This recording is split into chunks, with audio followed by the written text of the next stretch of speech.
Hey guys, Nick Espinoza, your chief security fanatic here, and I am so glad to be back where I actually have working internet and I can actually upload the videos that I've been meaning to do. But that is obviously not why we are here. We are actually going to be talking today about something that is rather unprecedented in history. And before we do that, we have to set the stage here for this. Now, we're going to be talking about Hamas. If you are not familiar with Hamas, this is a Palestinian Islamic organization that is basically in the de facto authority or government within the Gaza Strip of the state of Israel. Now, why we are talking about Hamas is that the IDF, or the Israeli Defense Forces, launched an airstrike this past Sunday on Hamas, but while they've done this before, like I said, this was for an unprecedented reason. They were responding to a cyber attack by Hamas. Now, this is literally the first time in history that we have seen a military force basically be used in response to a cyber attack by another institution, organization, or government. That is a very serious thing, and we are kind of opening up a new realm of possibilities here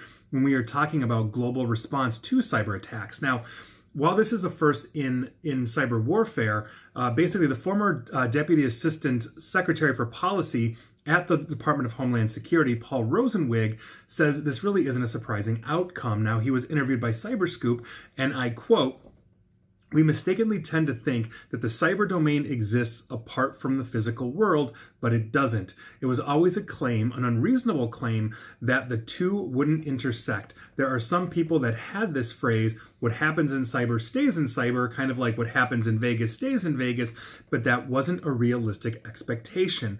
And so I think this is actually very interesting because we are moving into new territory, and while it is unprecedented, it does kind of make sense in the sense that when we have traditionally thought of military activity, we've thought of land, sea, and air. Well, we have literally created cyberspace since conventional warfare, World War II, Vietnam, et cetera, and now we are moving into a reality where we may be launching a cyber attack and then receiving a physical response, an airstrike, whatever, or vice versa, to any one of our competitors, those we are actively engaged in cyber warfare with, as Israel has just done. And so I think the question really is, is this just a natural extension? Do we have to have a Geneva Convention for cyber warfare as it relates to physical warfare? And I know some have tried to put rules and caps on cyber warfare in the same way that we have a Geneva Convention for physical warfare.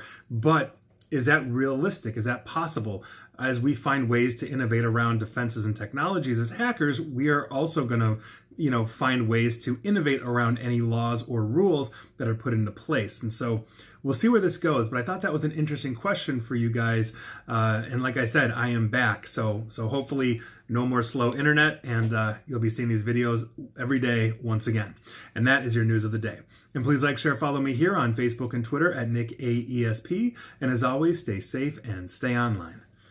Thanks, guys.